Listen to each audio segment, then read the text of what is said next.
$100 billion worth of arms, explosives, to pulled off 2 suicide bomb attacks and killed 13 U.S. servicemen and countless Afghanis. 12 Marines and a corpsman were killed because of the ineptitude and the corruption of the criminal regime that's in Washington, D.C. right now. You can't hold them harmless. They put them in that position. Yesterday I tried to listen for a little bit, the general giving the debrief about why this happened. And he said, well, normally in a normal situation, in a hostile environment like this, we set up standoffs, and you guys have been paying attention to the global war on terror. They have the HESCO barriers, and they have all the, you can't just walk right up to the Marines and touch them, right? You can't just walk right up to the gate without being approved. And he says, well, normally that's the procedure we would use, but due to the geographic restrictions of the area that we're in, it's just we're not able to. Who put us in that position? Why are our Marines in that crappy position? Who put them in a position where the enemy could easily and quickly get up to them and kill them? Ask yourself that. So, I'm not trying to bring you down, but I can't ignore it. I can't pretend it didn't happen. It makes me sick. It makes me angry. It makes me frustrated. And I want to know, how much longer as a nation are we going to put up with this? How much longer are we going to listen to the Karens and the Kyles and the much longer are we going to be silenced by CNN and by Zuckerberg and by Jack Dorsey, the bearded hippie-looking freak at Twitter?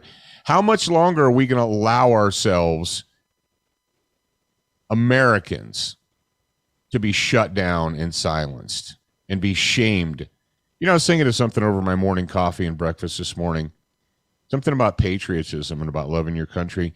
You guys realize you don't need the permission of your government to be patriotic? As a matter of fact, the government has nothing to do with it. People are acting and behaving as if they can only display patriotism when it's been pre-approved by their masters. Ladies and gentlemen, it's time for you to take up the mantle. If you're living in the United States, if you're not, I don't know what to do for you. I can't help you. I can encourage you, I guess. But if you're living in the United States, it's time for you to be fed up. It's more than time for you to be fed up. And it's time for you to say, no more. I'm not going to be ruled. I'm not going to be cowed. I'm not going to be silenced, no matter how hard big tech and the media try to silence me. I'm not going to be silenced. Zach, cue up the music. It's going to be a big show. Welcome to Student of the Gun Radio, proudly brought to you from the SDS Imports studio. If you want quality that's affordable, visit sdsimports.com. We don't just talk guns and gear, we also discuss current events and politics, because guns are politics. Now sit back and listen louder to your co-host, CEO of Full 30, Jared Markle, and your beloved host, the pimp hand of America, Professor Paul Markle. Yes, indeed. Yes, indeed. Guns are politics. And if you do not understand that by now, I do not know what I can do to convince you. You see, maybe in your mind, guns are not politics. You say, I want to talk about guns and gun-related stuff, and I don't want to talk about politics. Okay, cool. But you know who does? The other side. When Joe Biden and his administration make up some BS, horse hockey, horse crap excuse to ban the importation of all Russian-made ammunition, that's politics, Jack. That is politics attacking you. So you just want to be a sportsman and you want to sit over here and have your guns, right? And you want to be left alone, right? Live and let live, right? Yeah. That's not how the other side thinks. They don't think live and let live. They don't think just let people live their lives. No, the other side thinks you have to be controlled. And controlling and restricting your access to firearms is how they do that. So, yes, guns are politics, and ignoring politics doesn't make the bad people go away. It doesn't fix the problem. Jared, we gave the example of the broken down car. All right, how many of you guys have in your lives at some point in time had a car that was acting up and you couldn't afford to fix it just yet, but you had another car, you had a second car, so you parked the one that's acting up and it's making weird rattly sounds or smoke's coming out of it or whatever. You park it and you use the other car for a while. You go back to the first car 2 months later or a month later or whatever. It didn't fix itself. While it was sitting there and you weren't using it and you weren't paying attention to it, you're like, well, I got to go to work. I got to do other stuff. I'm going to use the other car. We'll just park that one. You can do that. But at some point in time, you're going to have to address the broken car problem. It's not going to fix itself. And that's how we behave. We're like, well, I know that there's, not good stuff and people are doing bad things and things I don't agree with, but I'm going to go over here and I'm going to ignore that and I'm going to keep myself distracted with whatever, Candy Crush or NFL or, I'm going to go play, what's that gay crap that American men do in the fall? Fantasy football? Fantasy football. I'm going to go play fantasy football. And, okay, well, you can go do all that. But here's the deal. The problem that you're ignoring, this is not getting better. It didn't fix itself while you were gone. You can't just come back from your distraction and hope that the problem fixed itself. So if you want to know why I'm talking about politics on a gun show, well, first of all, guns are politics. And there you go. And if you don't understand that explanation, I don't know what else to say to you. And Jared, if you'd like to talk in the future, unmute your microphone. All right. The Q's and A's. We've got people on Discord right now listening. We have people, I think, viewing live on Facebook. We have people live on Facebook. And Zachary, who is always working behind the scenes. You don't see him working, but he's always working his fanny off there. He's always working. He did a Liberty, or no, it's a Liberty letter. It's the weekly newsletter that goes out every Friday. And Zach produced that, and he puts it out, and he sends it to you to give you a heads up about all the stuff that went on during the week. And one of the things that went on is we published and produced a brand new video, The History of the Vertical Grip. And the reason I did this is because people have this tendency to forget that stuff didn't always exist. You see things and you're like, oh, well, it's always been there and it's always been like that. Actually, there was a point in time when that didn't exist, whether it was smartphones or the internet or, or the vertical grip. And so I just give you guys a real quick lowdown on it. A lot of you folks, Jared, do you remember the years 94 to 2004? You probably remember those really well, don't you? Oh, absolutely. Yeah. Yeah. Yeah, it was. All you remember was a wee little Pokemon cards. Yeah. Pokemon cards and sticker books or whatever are trading, whatever. What was the big toy that you remember from your youth besides Pokemon cards? Sega Genesis. I was gonna say, Rock Band was pretty popular.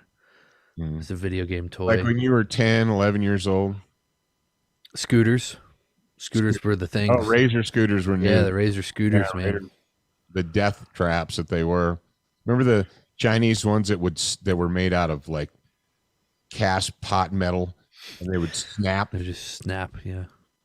Kid would be cruising down the street, and he would jump over a curb, and the thing would just snap, boom, and then the kid tumble. Yes, indeed. So, yeah, I talk a little bit about the history of firearms in the United States, and most of you guys don't remember. You know, it was like, there's black rifles everywhere, man. You can go to everywhere and get black rifles. That was not the case until about 2005, 6, 7. For 10 years. And before that, you see, that's, talk about unintended circumstances or consequences, unintended consequences. In the United States, before 1994 in the Clinton era crime bill, the gun ban and confiscation, the gun ban, most American shooters and gun owners didn't have AR-15s. As a matter of fact, only a small percentage of the country owned either an AR or an AK or something similar. It was a of the entire gun culture, the percentage of people that owned self-loading magazine-fed rifles was pretty small. It was kind of a niche, if you will, hobby audience or whatever. The vast majority of gun people in America owned, like, I have the shotgun, check. I have the 22 rifle, check. And maybe I have a Smith & Wesson 38 or a Rossi 38 or a Ruger 38 or something like that, just in case. I keep it in my closet, on the shelf. And that was it. And you had a relatively small number of Americans that actually owned the evil assault rifles, right? But see, this is where, what did I say at the very beginning? You just want to live and let live and be left alone, right? But the other side will not let you just live. They couldn't leave Americans alone. Feinstein and Schumer and Biden, he was in on it, that scumbag, and the Clintons and so forth. They couldn't leave it alone. They just couldn't leave Americans alone. So they had to create this assault weapons boogeyman. Because up right before 94, let's say 92, 93, the percentage of Americans that owned black rifles, ARs, or AKs, but mostly ARs, was pretty small. And the number of crimes that were committed in the United States with black rifles was infinitesimal. But you see, that didn't matter because they had the media on their side.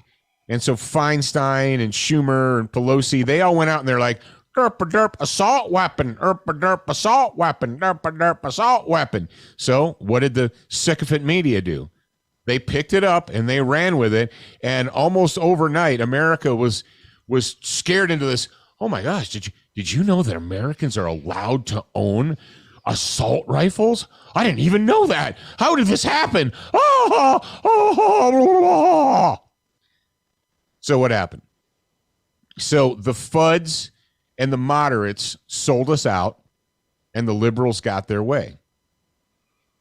And they did an assault weapons ban. But the fortunate thing was they put in a sunset clause. They're like, we'll come back and revisit this in 10 years. That's the only way they could get it through.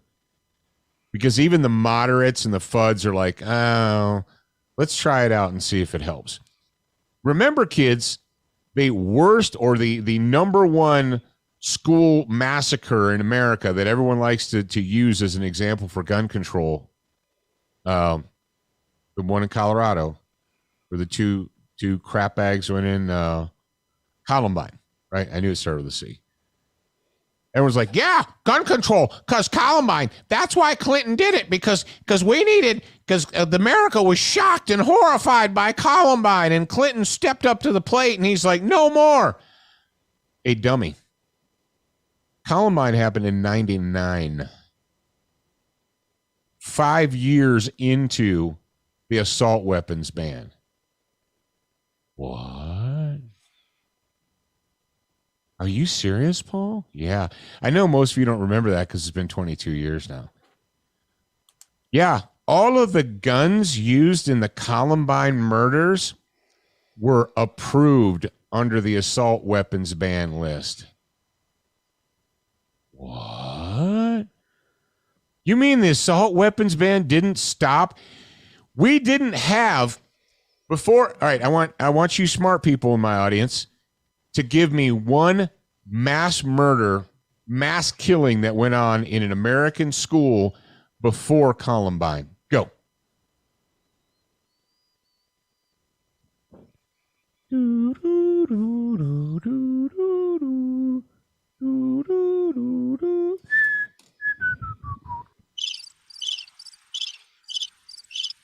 Couldn't think of one, could you?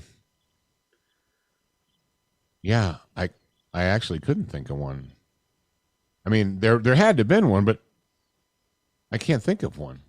Yeah. So, what am I getting at? They couldn't leave us alone. And for 10 years, we had to deal with the post-ban restrictions, the no muzzle brakes, the 10-round magazines, the basically California-style approved guns. Then it sunset in 2004. And all of a sudden, people who never thought about buying an AR or black rifle, who probably would have never bought one, if Feinstein, Schumer, Clinton, if they would all shut their stupid whore mouths and just let us live, most people probably wouldn't have been that excited about it.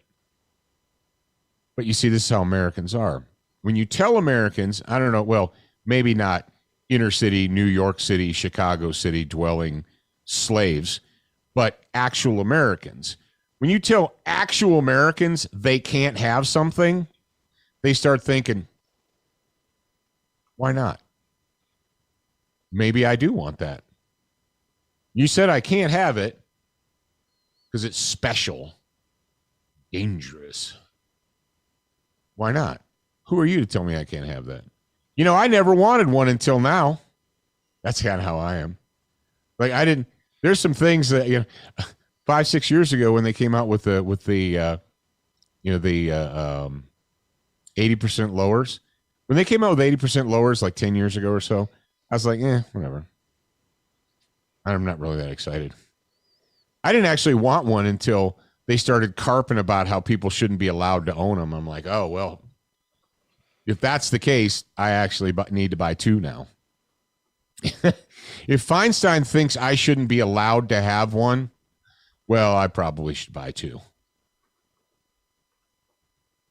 Ladies and gentlemen, if you don't understand the history of the world and how things go, the other side, the Schumers and Feinsteins and Pelosi's and so forth, the ones that are screaming and crying about pistol braces and assault weapons and so forth, if they would have just left us alone, it wouldn't even been an issue.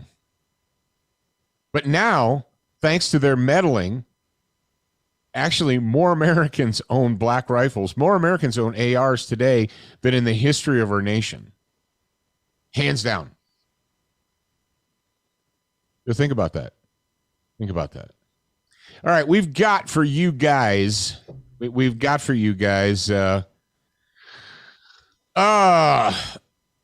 State. Kent State was first of all, Kent State was the National Guard shooting hippies. Yeah. So you can't really. That was people who were employed by the state and armed by the state shooting hippies, and A&M was done with a bolt action rifle. So there you go. All right. So there you go. Yeah, I understand. I'm still not sure why we're hammering on the Kent State thing. It's like it was the National Guard shot hippies. That's not a reason for gun control. That's actually, if you apply it, that's the opposite reason. Right. Like, the government shot a bunch of citizens. We need more gun control. It's like, what?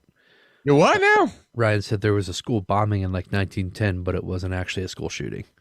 I know. I'm aware. So we've been not able to find any example of this happening prior to Columbine. Yeah, and what no one on the other side will bring up is they're like, oh, Columbine, proof that we need gun control. Like, yeah, but you know that that happened right smack in the middle of the biggest gun control scheme in the last 50 years, right? The biggest national gun control scheme in the history of, last 50 years. And it happened right in the middle of that.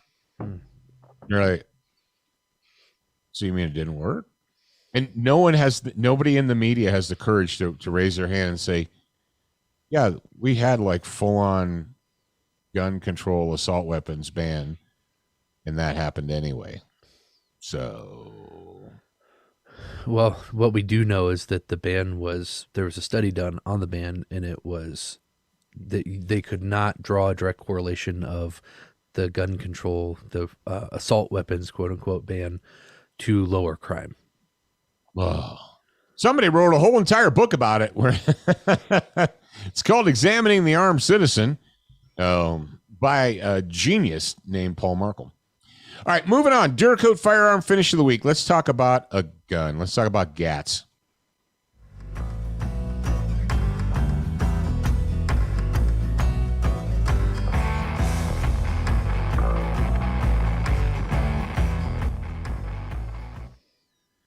Bobbity-bop-bop-a-doo-bop, boom. All right, what do I have in my hot little hands today? Let me heft this mother lover up here. All right, this mother lover that's in my hand, it's a big one. I don't know if I'll be able to get it all on camera. That's what she said.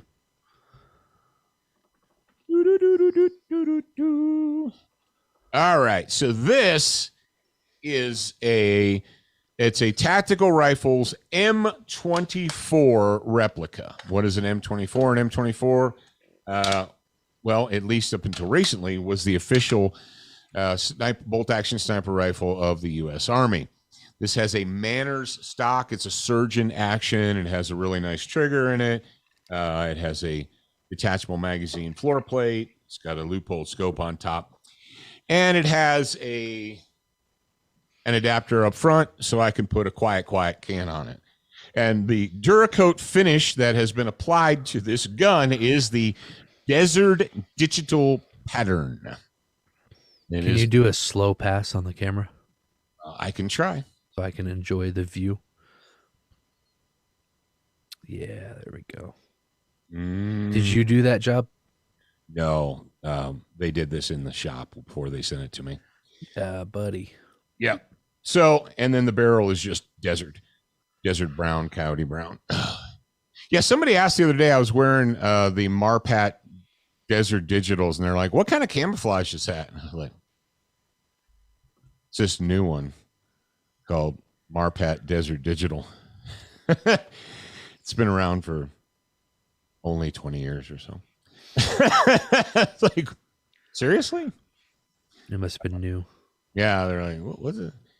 Now, the history of Marpat goes all the way back to 2003 when the Marine Corps decided that they were going to come up with their own. So they came up with the woodland Marpat and the desert Marpat, which was smart because they decided, you know what, we've got the cash. We'll just give the guys 2 sets of uniforms, and then we'll tell them we're going here where the greens, or we're going here where the browns. That's how that works. And then the Army's like, no, man, we'll come up with one that works in the woods and in the mountains and in the desert too. And they came up with the ACU abortion. And it turned out that it was a camouflage pattern that worked nowhere.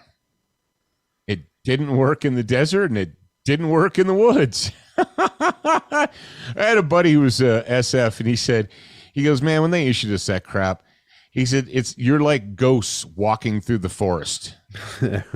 He's like, it looks like there are a bunch of ghosts walking through the forest with that stuff. And he goes, and then they're like, I guess there might be like one environment on the earth where that works. There's a couch. Has everyone seen that Army couch meme where the guy lays on the couch in ACUs and he disappears because it blends with the couch cover? That's pretty much it. Where did I come across that sweet thing? Well, it was built for me by Tactical Rifles. So, yes, that's where I came across that sweet thing. Sweet. Sweet. Yep. And it is a surge in action. And the surge in action is, well, they say, the barrel also says that it's specifically chambered for the 308 M852 cartridge. So, like this actually, cool piece of trivia. If you guys are hardcore gun people, if you are real serious gun people, and you know who Major John Plaster is, and you know about John Plaster's both book and video series called The Ultimate Sniper.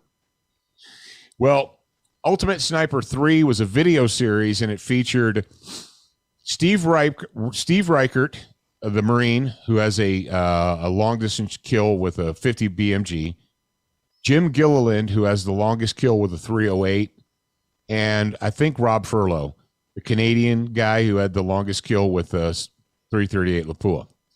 And you say, okay, that's nice, Paul, but I don't care. Well, the reason that I bring it up is because that rifle right there that I just showed you guys is featured in the book, in the video series. At the time, I was we're not. It's not like we're not friends anymore, but Jim Gilliland and I were acquainted, and we were friends, and he needed for his part of the Ultimate Sniper video series. For his part, he needed to shoot suppressed, and he had a what was new at the time, a Surefire 7.62 can, but he didn't have a gun that had an adapter on it for the 7.62 can, and they needed to start filming like now, not later, sometime after we've sent this rifle away to a gunsmith. So he said, "Hey man, can I borrow your rifle?" And I said, "Okay." And so he did. So if you see pictures of a rifle, of a Desert Digital rifle in the Ultimate Sniper 3 video series with John Plaster, that's that rifle right there that I just showed you guys. So there you go. So the rifle is more famous than I am. That's right. That rifle has it's got more airtime than me. That was done for that was a Panteo publication, a Panteo production. So yeah, if you see Jim and he's shooting a suppressed rifle there, Rob Furlong, Jim Gilliland, and Steve Reichert. Those were the snipers, and of course, Major Plaster was the host with the most. So what was the name of his school, the sniper school that he, I guess, founded is the best term? The U.S. Marine Corps Scout Sniper School in Virginia. It was I thought he had a separate business that. No. So he actually made that. Oh. So now it all makes sense. Yeah, the holy trinity of Marine Corps sniping is Jim Land, John Plaster, and Carlos Hathcock. Well, I don't know if Plaster was a Marine or not. I think Plaster was he was special operations. He was spec ops. So Jim Land was Carlos Hathcock's commanding officer in in Vietnam, and they came back, and Jim Land and Hathcock were instrumental. And I'm not sure off the top of my head how Plaster got involved with them, how and when he got involved with them, but and I don't want to speak out of school. But those guys, I guess, in the history of American sniping, as far as training snipers and so forth, the big three are Hathcock, Land, and John Plaster. So there you go. Sniping, and if you want different than snipe hunting. Yeah, if you want to argue with me, then you can try, but you'll be wrong. Okay, so that's that for the Duracoat finished firearm of the week, the Desert Digi M24 Desert Digi. Yes, indeed. Yes, indeed. So, and I haven't shot that gun in a while, so I need to get out and make the thing dirty. All right. Crossbreed Holsters. What do they want you to do? They want you to be dangerous on demand. How can you do that? Go to crossbreedholsters.com. Use the promotional code SOTG. Should I say it again? SOTG? Yeah, it's SOTG. Save some money, get a good, high-quality holster, be dangerous on demand. Do it. Do it. Do it. Yes. Brownells. They have everything you need to go in, on, and around a gun. And you can check those guys out at brownells.com. Sign up for their newsletter. Or if you want to know quick, fast, in a hurry right now when they have new things in stock, then you just text BRN to 556-223. Get it? Did you get it? Yeah. All right. Burn. It works. It works. I've done it. It works. Of course, thank you to SDS Imports. We're going to be doing an SDS Imports Gun of the Month giveaway starting next month. As a matter of fact, this is, oh my goodness. Do you realize that this is the last show of the month of August? Because on Wednesday, it's going to be the 1st of September. September 1. Do you know whose birthday it is today? Like if we're looking like in the days of future past, if this was actually Monday's the 30th, and that is the birthday of one Ms. Nancy Markle. That's right. Is the Queen Pin. Happy the one who pulls it all together. And the reason we're talking about all this dates and stuff is because next month, we're going to start doing the SDS Imports Gun Giveaway of the Month. We're start giving it away. And thank you to all of you guys, especially grad program members who have gone over to the SDS, whether it is their Facebook page or their Instagram page. I don't know if you can. I guess you could. You just leave a comment on a post. You're like, hey, random post. Thanks for supporting Student of the Gun. But yeah, for everybody who has reached out to SDS Imports and thanked them for being sponsors of the show and coming on with us officially, thank you guys out there in the audience for doing that. Thank you guys out there for letting them know. And this is also when I say to you, if you haven't done that yet, for what are you waiting? Exactly. For what are you waiting? High Point Firearms. I saw something. I don't know if it was an Instagram post or I don't know where I saw it. You know, it is like information comes to you. I feel like Chuck on the TV show Chuck. Things just pop into my brain and I'm not even sure where they came from. If you don't know what that is, then don't worry about it. But High Point, I don't know if it was this week or last. I guess it was the previous week as you're listening to this. So last week announced that they are doing a limited edition, a special edition Yeet Cannon trademarked. They TM'd it. They TM'd the Yeet Cannon. G1, Golf 1, and they're going to offer that with a threaded barrel. You say, what now? A 9mm handgun from High Point with a threaded barrel. Yep, that's what I just said. And you say, oh.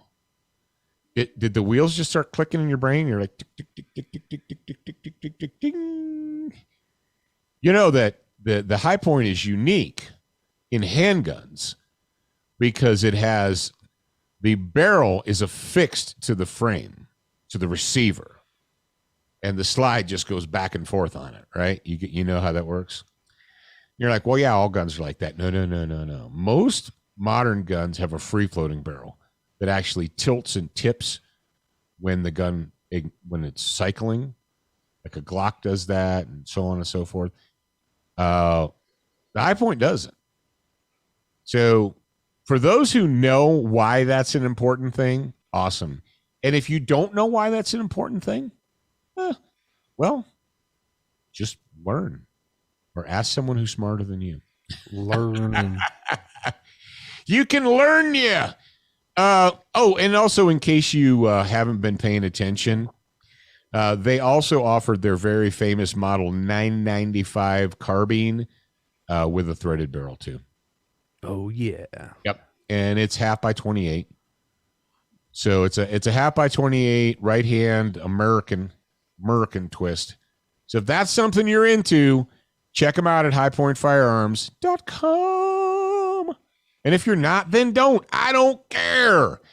If you're into historical replica type guns, I have, and we actually did a whole video series about Vietnam era weapons. And one of the weapons that we included was the M1 Jungle Carbine. If you think about it, in the history of our world, after World War I or World War II was over, we started getting involved in Southeast Asia. And what did we have literal shipping containers filled with? M1 carbines. We had literal shipping containers filled with M1 carbines. And we had warehouses filled with 30 carbine ammunition. We said, well, hey, we got our little buddies over here in Nam. We got the good guys, not the commies, but the good ones. We have guns we could give these guys. Sure. And if you look at old black and white photos of the Military Assistance Command, the Studies and Observations Group Military Assistance Command, Vietnam, MACV, those dudes were walking around over there in the jungle toting these M1 carbines. What? Yeah, it's cray-cray. And they had that special little muzzle breaky device on them that was called the jungle flash hider. So that's how you know a jungle carbine from a regular one, because it has the super cool flash hider device on the front of it. So super simple. That is from Inland Manufacturing, and we've actually got a video all about that. So, all right. Zach, I guess now is the time for new listeners to close that hole under their noses, open up both their ears, and listen louder. Attention, new listeners. We produced a complimentary online training course called 7 Training Tips That Could Save Your Life. Get instant access by joining the Student Lounge for free at studentofthegun.com. Do you watch Student of the Gun TV, read the blog, and follow us on Facebook? If you answered no to any of these questions, you are wrong, but you can easily fix yourself. Go to studentofthegun.com to find everything SOTG.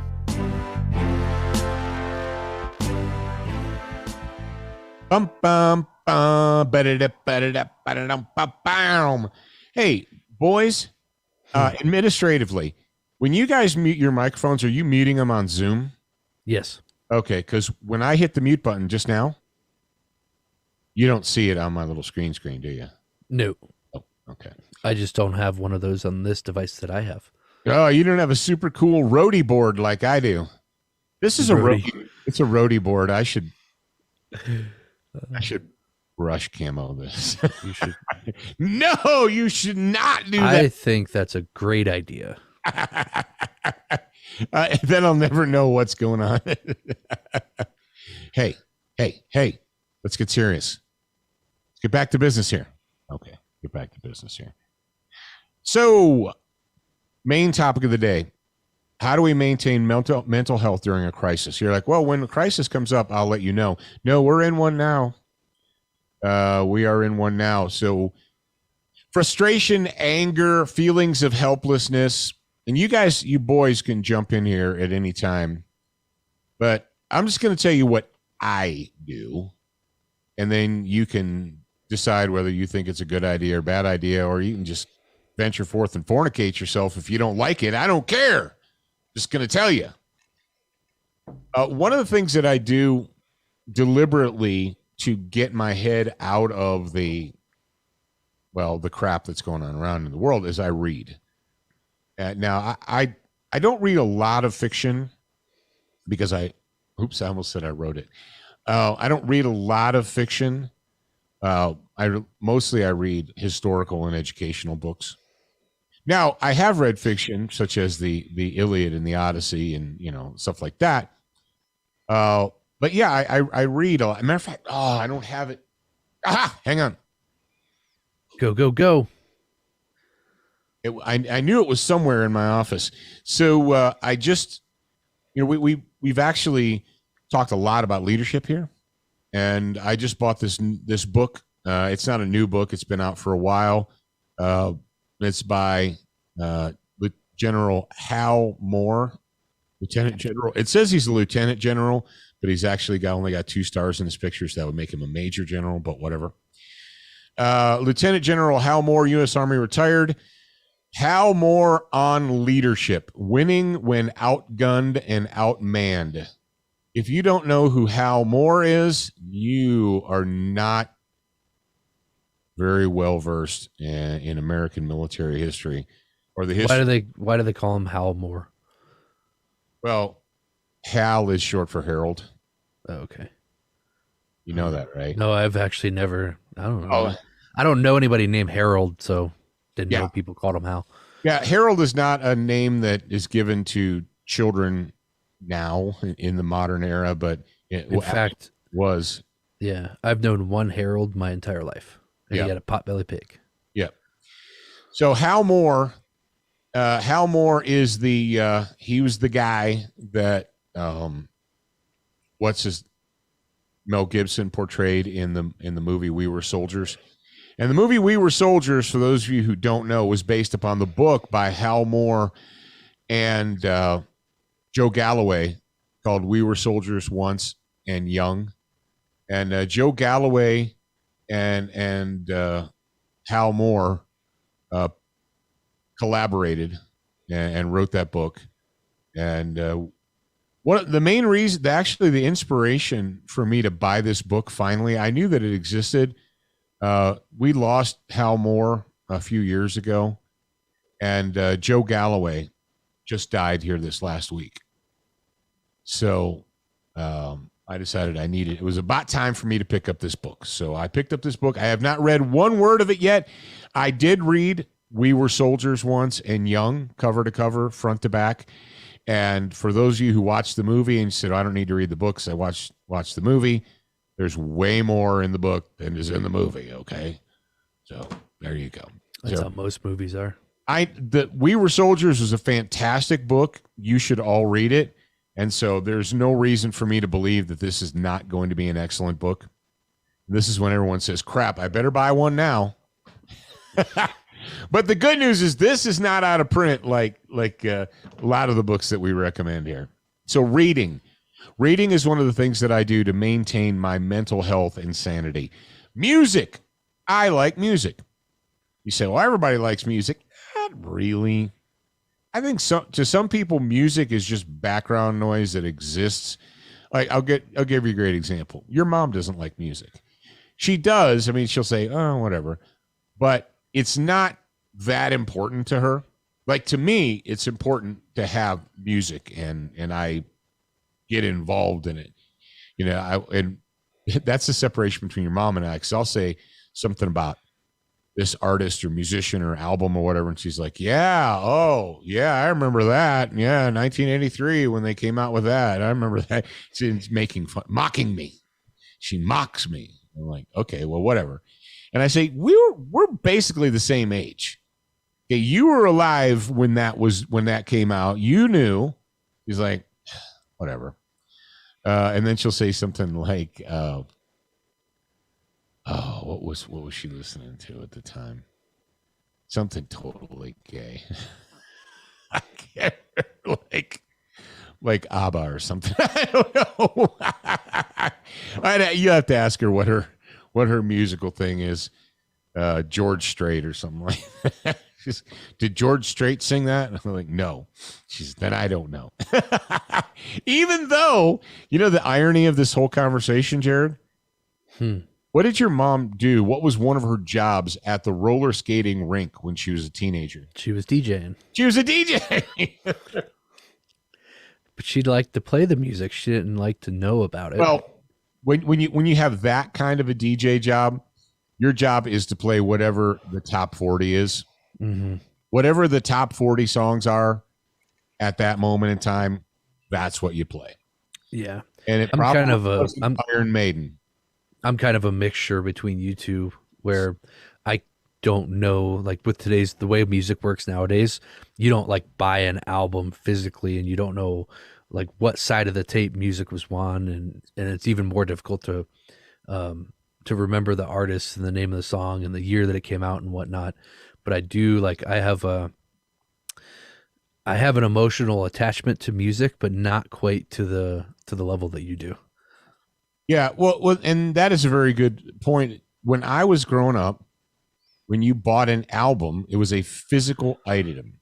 It was tangible. It was real. You could hold it in your hand, and you'd put the album on the record player on the stereo, and then you'd take the album cover and you'd just go sit over and lean against your bed or whatever on the floor, because that's what you did. You sat on the floor and leaned against your bed, and you would look at the album cover, and then you'd flip it over, or you'd pull out the dust cover, which was the thing that they put the record actually into, because you didn't put the record on the cardboard, and that used to drive me crazy. Oh my gosh. I'd go over to people's houses and they'd pull out albums out of the cardboard jacket and there was no dust cover on. I'm like, you people are savages. What? Oh my gosh. You people are savages. Well, you know why you put it in the dust cover, right?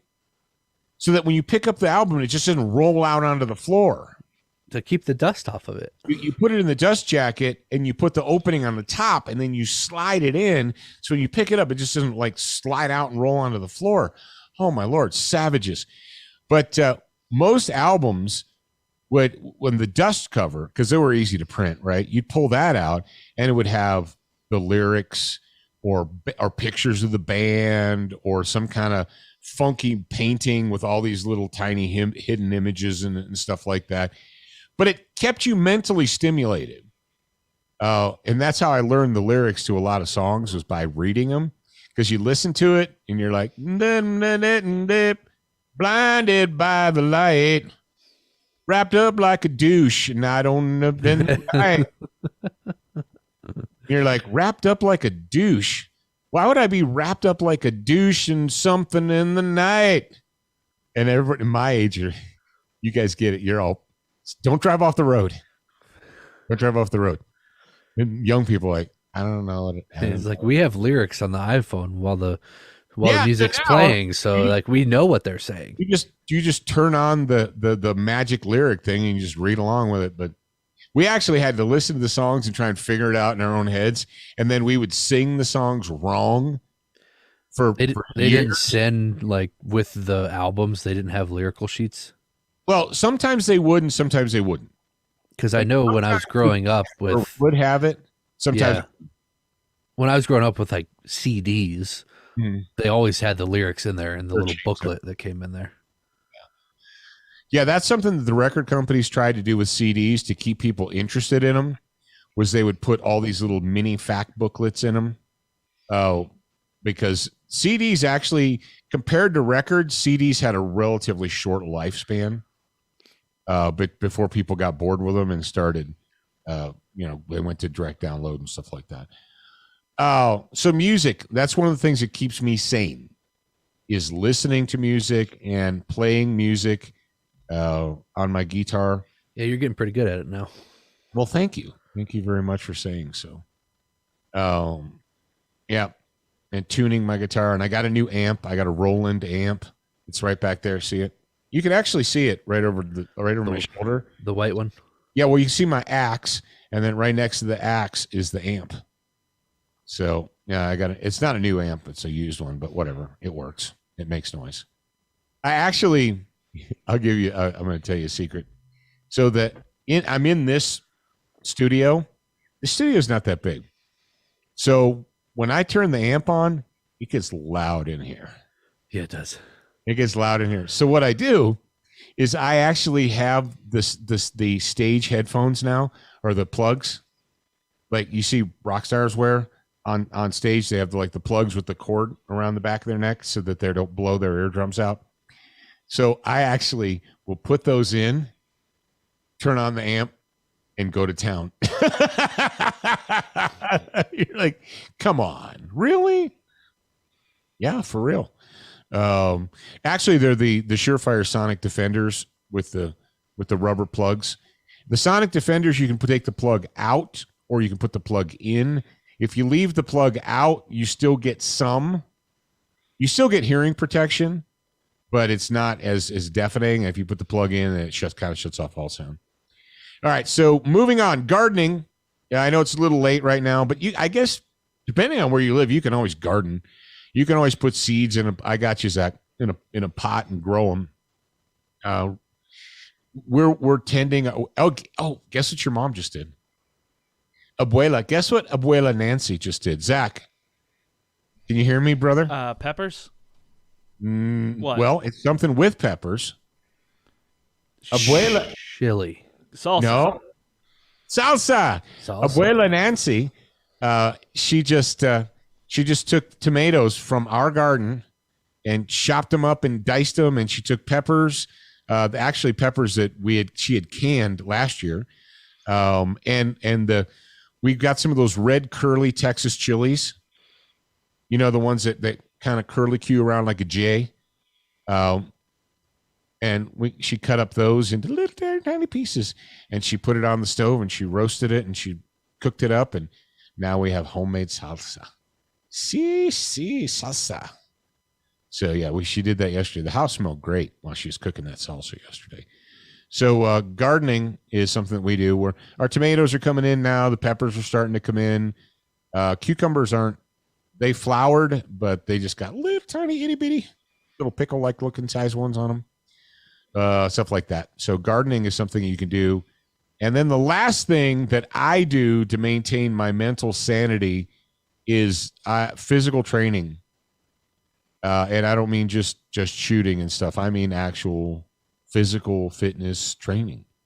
And your physical body health your mental health and your physical body health go hand in hand.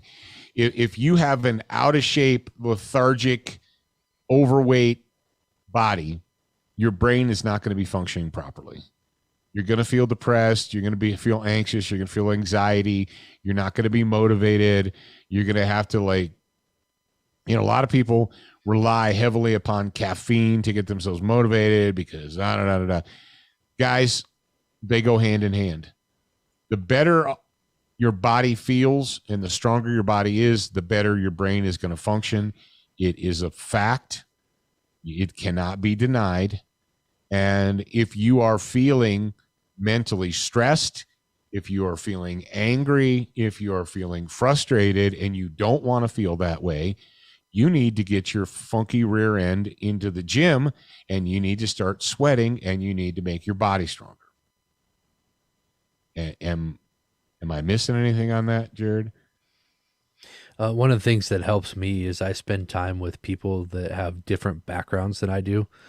Like I grew up in a specific industry, so I'll talk to people outside and bounce because a lot of times we get stuck in our own head, right? And especially with the way the internet is, it feeds you things that you like to interact with. So you see the same thing, you've created your own echo chamber.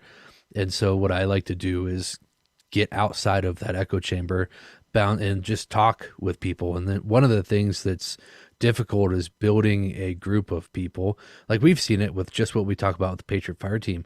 Hell, it's hard enough to find 4 people that are like-minded that you can talk to and trust. And so I work on trying to find people outside of, with different backgrounds than myself that I can actually call and talk to, because some of them, they bring up different aspects of a topic and then they add to what I've already kind of maybe not figured out, but what I've been thinking about in my head. And so that helps ground me a lot, is having a network of, I guess you could call it mentors. Trusted mentors would be a good term there. Dad, I think you call them relief valves, people that you can call and talk to about, hey, he's like, I'm having a bad day today and here's why. Or you could call them and say, hey, today was a great day. I accomplished this, this, and this. And they celebrate the victories with you as well. Yep. And that's the other thing that I was going to, I had this information on Friday's show. We never got to it. And this is the last thing I'm going to put on here. Oh, yeah. Friends. We're out here in the mountains and I don't see a lot of my peers face to face. And I couldn't anyway. It didn't matter if I lived on a mountain or not. Most of my peers live in different states. Mm-hmm. So I reach out to these guys, whether via text or message or phone call. And I usually, here lately, I have about one phone call a day with different people that are my friends. And generally, I feel better when the phone call's over. You know, Jaeger's been that guy. Biggers has been that guy. You know, I've had a bunch of those guys where I'll call them and I'm like, hey, I'm on the roof and I'm going to jump off. Give me a reason not to. They're like, oh, hang on a second. Now, I'm not actually on the roof. Calm down. You don't need to call someone. But remember when I called Korea from a hotel room when I found out that one lame-ass mother lover was the director of firearms training? Yeah. And I said, dude, I'm on the roof and I'm going to jump. Give me a reason not to. And he's like, okay, stop. Why? And I didn't jump, and I felt better after the conversation was over with. That's funny. So you need those people in your life. You need hey, I'm on the roof and I'm going to jump. Give me a reason not to. And then you also need to reciprocate. You need to be the person on the other end of the phone too, that somebody else can call, that your friends could call and say, I'm on the roof and I'm going to jump, or I'm ready to give up on this world, and just say, fornicate it. Tell me why I shouldn't. And so you need that. So how do we maintain mental health during a crisis? Wait, hold on. It's important to note that you can't be that guy every time you get on the phone with a friend. Right. Right. Oh, yeah, yeah. I don't want people to think that we're advocating for you being the downer all the time. No, that's not what we're saying. We're saying it would be a great idea to go listen to the Morning Mindset episode of I think it's just called Relief Valve. Right. So Zach or I will pull the episode link for you. You can go listen to it. Download the Morning Mindset on your podcast. If you're listening to Student of the Gun right now, you can get Morning Mindset on the exact same platform that you're using to listen. So go grab that. But yeah, all of these things like reading music, gardening, physical training, friends. I can't think of anything to add to that. And you as a listener, if you can, wherever you're listening to this, hopefully it's on full30.com watching the video, you can leave a comment on that or leave a comment wherever you are. Let us know how you stay sane when you are down in the dumps, I guess you could say. And the one thing I'm going to leave you with, and then we're going to go ahead and peace out here, is everything I just said is deliberate and it's purposeful. You can't just say, well, it will happen on its own. It'll just happen. You know, if I move about my life, these things will just happen. No, you need to deliberately, purposefully take the time to engage in all the stuff we just talked about. It's not just going to happen as a matter of course. It's not just going to happen on its own. Well, if it happens, it happens. And here's the one thing that I'm going to rail you right in the teeth with my freaking fist if you say it to me. Well, I will if I have time. Yeah, I will if I have time. Wrong. No, you won't. Because if that is how you're starting, if you begin with that mindset, well, that all sounds good, and if I have time, I will. Wrong answer, hippie. You make the time. It's your life. You're in charge of it. You make the time. Don't give me this cop-out crap. And that's exactly what it is. When people say, oh, well, if I have the time, I will. That is a cop-out. And that's bull crap, and I'm not buying bull crap. We're all full up. Go sell bull crap somewhere else. Okay. Little paraphrasing Jack Nicholson there. So, ladies and gentlemen, make the time. Do the work. Read, enjoy music, garden, train, talk to your friends, whatever it is you want to do, and help to maintain your mental health during this time of crisis. You'll feel better for it. All right. On Wednesday, we've got we're living in crazy world. The NYPD has had an epiphany. We're talking about what that is. You might be shocked. I don't know. I don't know. We'll find out. We'll find that out on Wednesday. Until then, remember, kids, you're a beginner once. You're a student for life. We appreciate your reviews. If you haven't left a review or updated yours recently, head on over to Facebook, iTunes, Stitcher, iHeartRadio, or your favorite podcast player to voice your opinion. Don't forget to join us at the Student Lounge, a place for like-minded individuals to learn, connect, and support each other. No chicanery will be tolerated. Remember to check studentofthegun.com daily for new, free content and giveaways. Watch, listen, read, shop, and connect at studentofthegun.com. Are you a social butterfly? Connect with us on Instagram, Facebook, and Twitter for new content each and every day at Student of the Gun. Watch Student of the Gun TV and videos from our trusted partners on Roku, Apple TV, Amazon Fire TV, Chromecast, and even AirPlay. Go to studentofthegun.com for direct links, and remember, you're a beginner once, a student for life.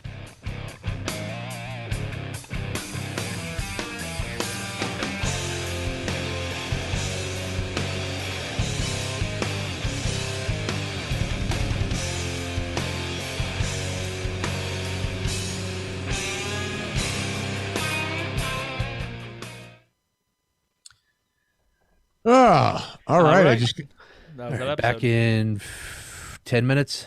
so let's be back at 12. 10:30. Yeah. Okay. sounds good. 10:30. Guys, we will see you at 10:30.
And we're back. About 2 minutes late. Yeah, he's listening to his music, so we'll let him go. But yeah, we are... let me put up the little message that says... Currently between episodes.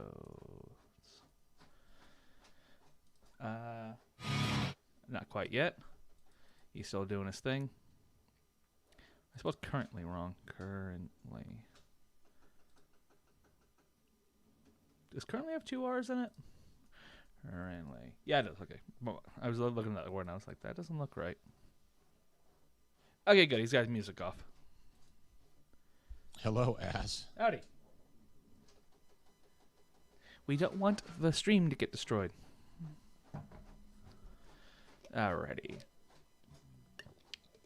We don't want the stream to get destroyed. Like flagged by Facebook and YouTube.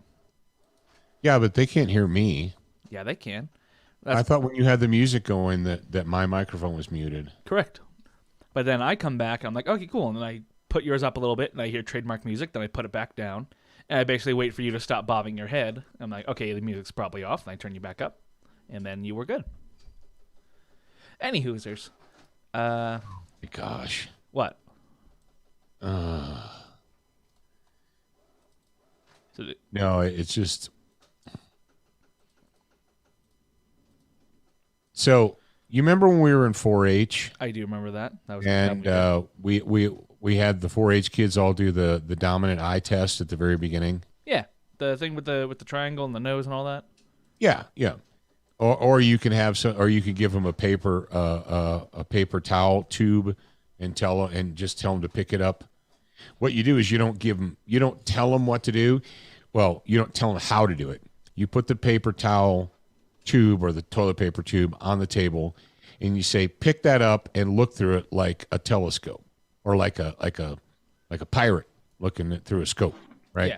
And so they reach out, they pick it up, and they naturally, without thinking about it, put it up to their dominant eye, right? Makes sense. Because that's what their body naturally wants to do. So if you don't give them instruction, if you don't tell them how to do it, you just say, pick that up off the table and look through it. They'll pick it up and they'll look through it with their dominant eye. They just will, right? Yeah. So I got a Facebook ad where this guy is telling you that old triangle nose test is wrong. Why? And that's not effective. But if you buy the device that he's selling you, then you can determine which eye is your dominant eye. Are you fucking kidding me? Yeah, you don't want to do that. You got to sell a thing. You don't want to. It's like, yeah, but there are more valuable things to sell than, like, God in heaven. I don't know. I guess Talk about fucking confusing the issue. Yeah. Everyone's like, why? I thought that I was doing the right thing, but I didn't realize that I was supposed to charge people $29.95 to figure out which eye was their dominant one. Whoops. People pay what it's worth. Mm-hmm. So probably nothing. So if it's worth $30 to them, then it's not my duty to tell them it's not worth $30 to them. Actually, it's kind of our duty to a degree. Well, we're not selling it, so Yeah. It's. But I mean, it's our duty to be like, hey, this thing's. Speaking of things that we apparently we need to jack the price of our student kit up like 100%. Why? Well, so I was looking on Brownells into their emergency and survival gear, and Blue Force Tactical has a mini trauma kit, right? Small one you can put on your belt. We are still live, by the way.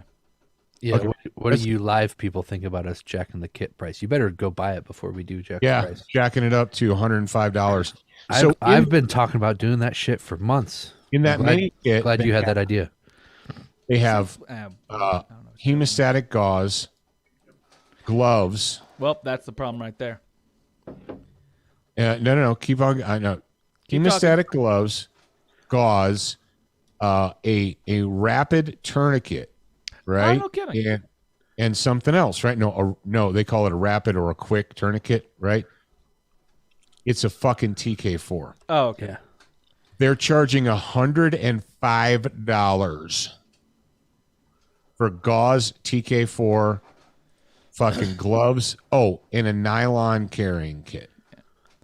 Well, we're going to have to give Jeff a call because Rapid Tourniquet is a trademark.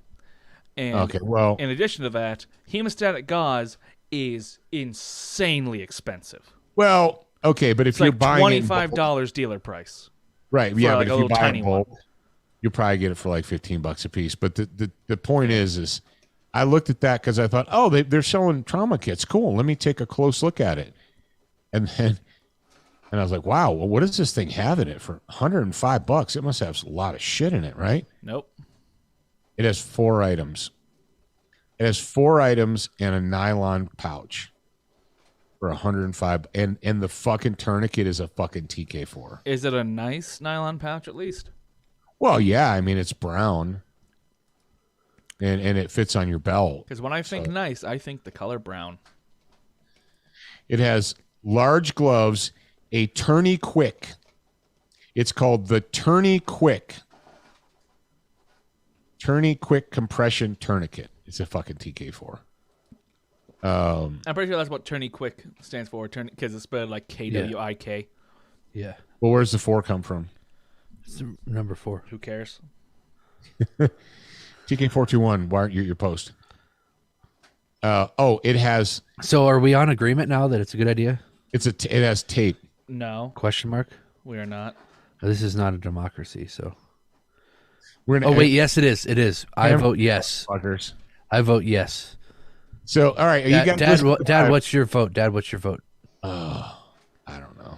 I want to That's not say things acceptable. that neither of us want us to say on live programming. All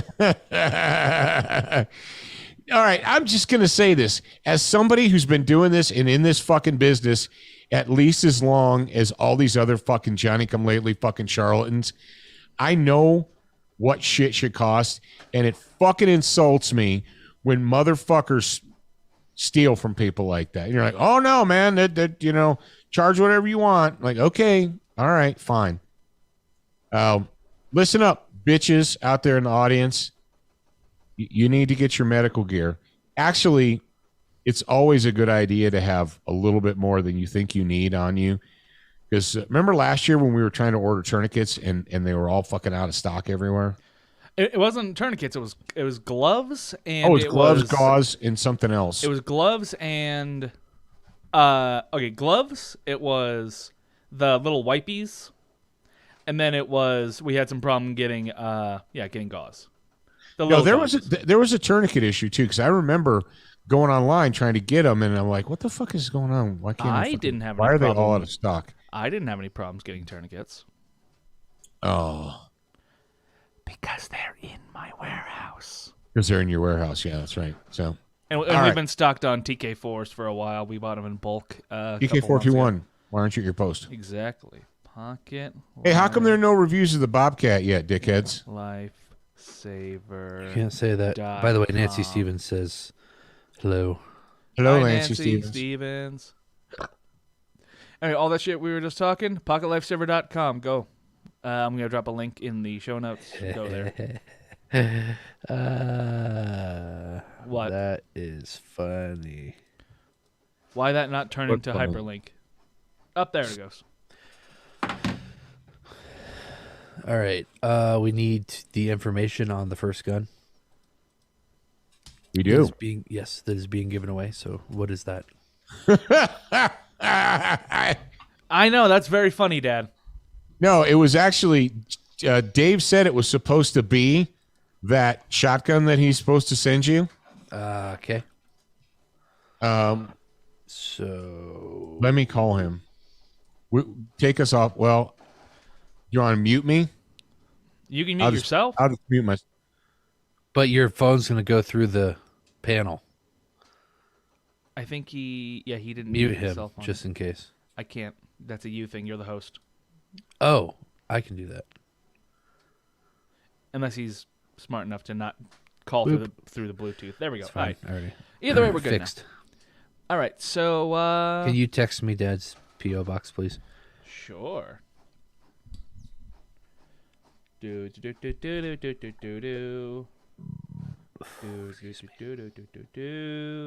Just try not to have a lot of silence here because we are still technically live. Why isn't that? But where we're it's between supposed shows, so it's fine. Well, yeah, but still, we don't want people. We want people to not leave, get bored, you know.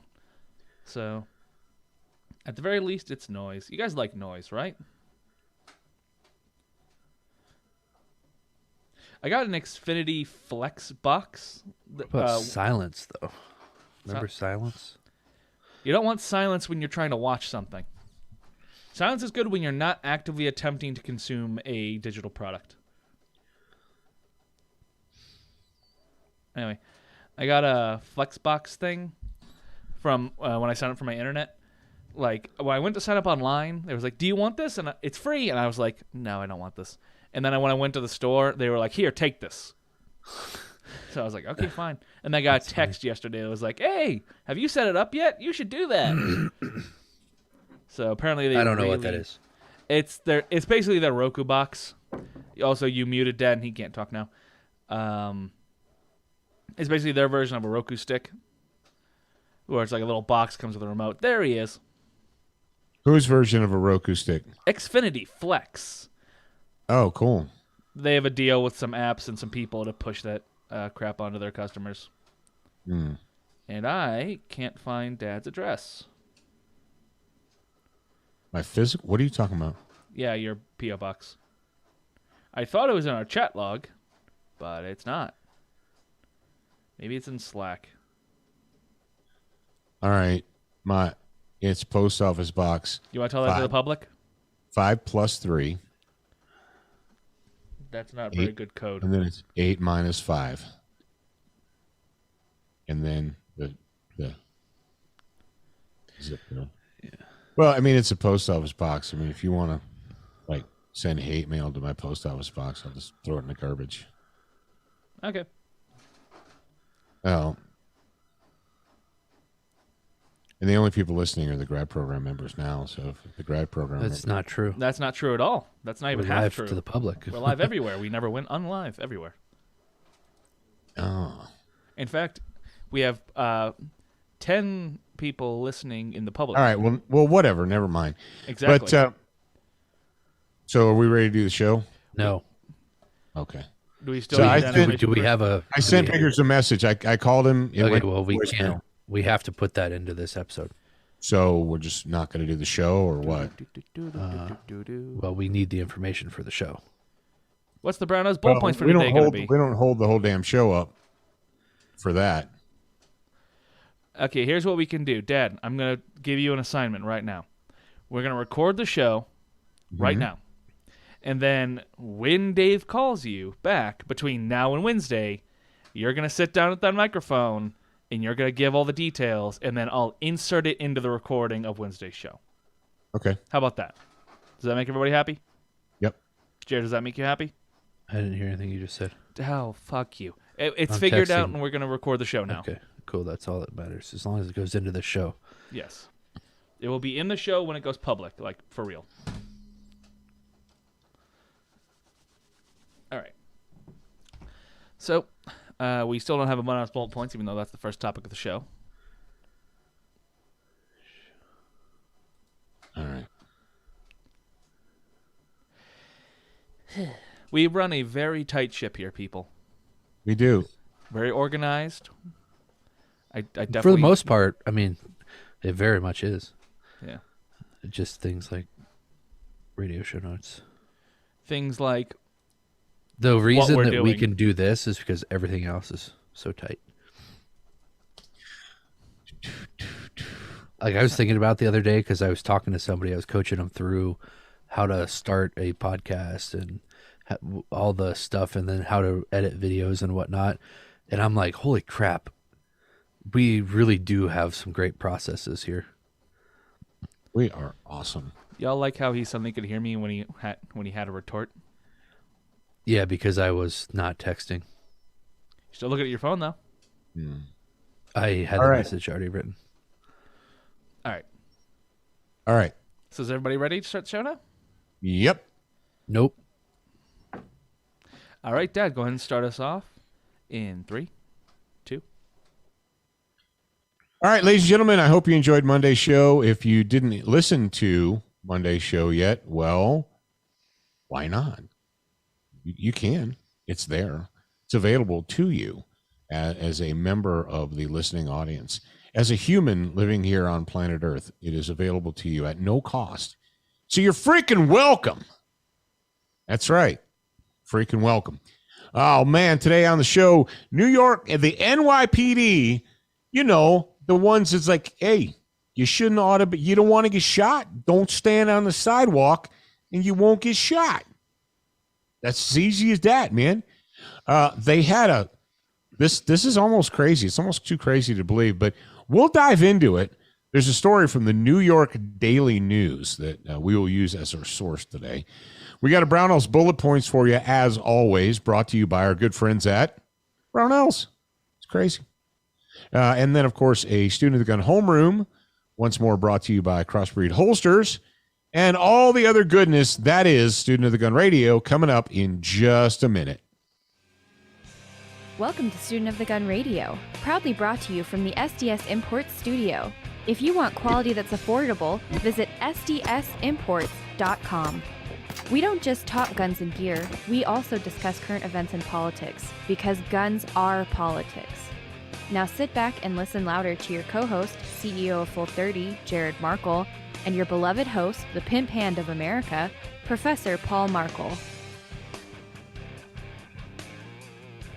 All right. Yes, indeed, ladies and gentlemen. Let the people know. All right, people. If you're listening live on either Discord or Facebook, now is the time to engage your brain and throw in a very intelligent question. Go ahead and do that in 3, 2, 1. All right, let's go ahead and move on to the Brownells bullet points of the week, brought to you by, well, of course, our good friends at Brownells.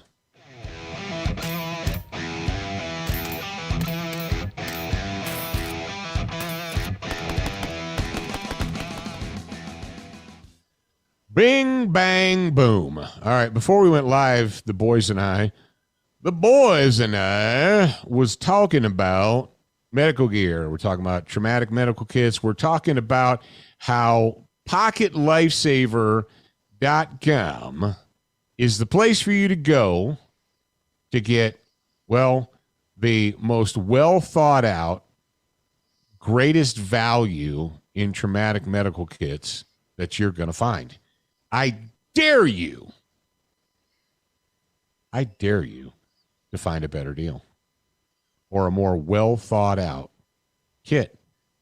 Ladies and gentlemen, brothers and sisters, here's the deal. You want to know the deal? That's why you came here, right? You didn't come here not to know the deal. The deal is we are the mother-loving OGs when it comes to pocket lifesavers. We are the mother-loving OGs when it comes to a trauma kit that you can actually carry on your person. Yes. I know some of you are like, yeah, I get that, Paul. I've been here since the beginning, and I appreciate that fact. And I appreciate that fact that you appreciate that fact. That is what I appreciate. But the fact of the matter is, there's a lot of facts being thrown around right now. The fact of the matter is, there's a lot of new people that are like, yeah, well, you're just doing what everybody else is doing. No, everyone else is doing what we were doing. Yes. It's the truth. So if you want to get an excellent, fantastic, very useful, traumatic medical kit that you will actually carry with you all the time, not leave in the trunk of your car or in the bed or the back of your truck or whatever. You're like, man, I got Super G.I. Joe Navy SEAL Recon Blowout kit. Where is it? Well, it's in my truck. Yeah, but the person who's bleeding to death is right here, not in your truck. Well, yeah. It's like having a Kimber with Hydroshocks in your safe at home where it belongs. Yeah, but the person who's going to kill you is right here, not in your bedroom in your safe. You see how that works out? You're like, oh, that's when I have the epiphanous moment. There's medical gear, and there are pouches, and there are other kinds of things. But what I'm going to ask you guys is, what else? What else? Now, obviously, it's a good idea to have traumatic medical gear on your body. We endorse that. We endorse the training. We endorse the education. We do. Absolutely. And that's a great thing. But you need other stuff too. What are some of the other things that you might need? Oh, well, there's this concept that we developed called the Fundamental Four. So I think that that's a great place to start. Well, I'm talking about when it comes to saving a life. So not every, I mean, I think as people, we either gravitate in different directions. We go either the extreme in one direction. You're like, well, my medical kit is me carrying a tourniquet on me all the time. So I'm golden. Okay, that's great if you have an open artery. Awesome. Put the tourniquet on it, make it stop. But what if it's something else? What if it's a headache? What if it's a stomach ache? What if it's a avulsion, or what if it's one of the other the callip, crush, abrasion, laceration, incision, puncture? What if it's one of those? What if it's a rash? You put a tourniquet on a rash? Well, no, rash isn't a big deal. Rash is a big deal if you have one. Splinters. One of the best investments that we've ever made, and I'm going to look and see if they have them here, because they actually do. They have, Brownells has shop tweezers, and then they have a 3-pack of diamond tip tweezers. Now, I think these are for working on guns, but have you ever thought about tweezers? It's a funny word. It's a funny word, right? You don't realize the value of something like that until you don't have it. You're like, well, I'll just take my pocket knife and I'll dig that splinter out of my finger. Really? You gon' do that, huh? I'm going to sit back. I'm going to watch you take your pocket knife and dig. Has anybody ever worked with metal and gotten a metal splinter in their finger? It's the best thing ever. It's the best thing ever, isn't it? Right? How do you get it out? Well, my pocket knife. I got my K-bar. I'm like, no. Little things that make a big difference. You wouldn't think, every time I get a splinter, I think to myself, how does something so small cause me so much pain and annoyance? You know what I mean? You know what I mean, Vern? You remember how Matt Best's girlfriend died in The Travelers because they didn't clean the wound out. They didn't get all the crap out of it, right? Yep. So, ladies and gentlemen, it's great to think about trauma gear. I'm not telling you that it's not. But we also need to, the splinter trick that you can use in the pocket lifesaver? And it only works if a little bit of the splinter is exposed. If you haven't already dug at it and pulled the open edge, pulled the part off. Duct tape? Duct tape. Yep. If you've got a splinter and part of it is still exposed, if it's not all completely, totally jammed up under the skin, if part of it is still exposed, you can put duct tape on it and rip it and pull it, and it may come out. It's not 100% guarantee, but if you got nothing else, that might be a good idea. Also, how many of you guys have ever been out in the field and gotten those stickers? There's how many plants in the field are annoying and put nettles and stickers and all those things, and you kneel or stand or whatever, you put your hand down, you pull it up, and you're like, oh, mother lover. Now I got all these little stickers in my hand. Stop. Have somebody go and roll the duct tape. Lay the duct tape on your hand and pull it off. It should get most of them. because people always complain. They're like, "Wow, yeah, doc, you're not gonna have any hair left on your arm." Like, bro, you know why I'm putting that on my arm? Because there's bright red stuff coming out. The last thing I'm worried about is how much hair I'm gonna lose. My primary focus is making the red stuff stop, and after that, then we'll deal with all the other stuff. I want you guys to be thinking. I want you to be thinking with your brains as you're preparing. You're like, okay, I got a trauma kit. Cool. Then you go to your cupboard, and you have, I got to find them. You guys talk to me on it. I have to find the best tweezers you'll ever own. I thought the best tweezers you'd ever own was duct tape, though. No, sometimes it gets in there and it just won't come out. Okay, here we go. Got them. And you know who turned me on to these?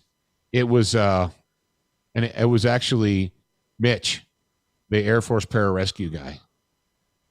He said, if you don't have these, you are an idiot and you need to get them. And I was like, okay. I love my friends. See, my friends are not politically correct, and they are not woke, and they don't formulate their sentences based upon a whether they say things like, if you don't buy these, you're an idiot. And I say, okay, Roger that. That's something that like James would say. Well, if you don't have one of these, you're an idiot and you need to fix yourself. I'm like, Roger that. So they're called the Uncle Bill's Sliver Gripper Precision Tweezers. These mother lovers.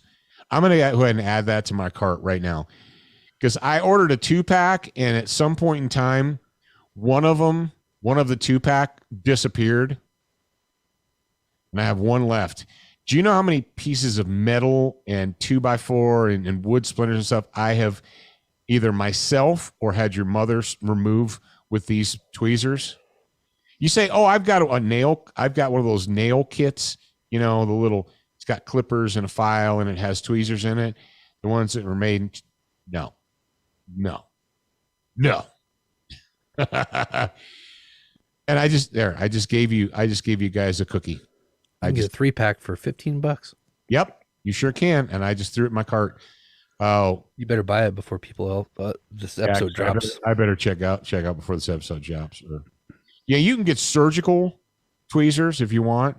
But if you've got a field kit and it doesn't have tweezers in it, you are wrong.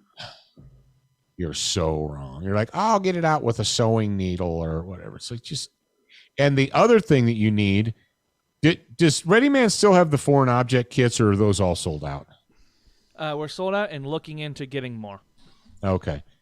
The other thing that you need once you get old like me is freaking magnifying glass, or those goggly things. I've got those shop goggles, the shop magnifying glass goggles. So every time I get a splinter, your mom knows, because I'm in the bathroom with the shop goggles on my face, and she laughs at me with the tweezers, trying to pull it out of my hand. That's funny. Yeah. She's like, oh, you're so retarded. Yes, I am. I am retarded. And a flashlight. Also a flashlight.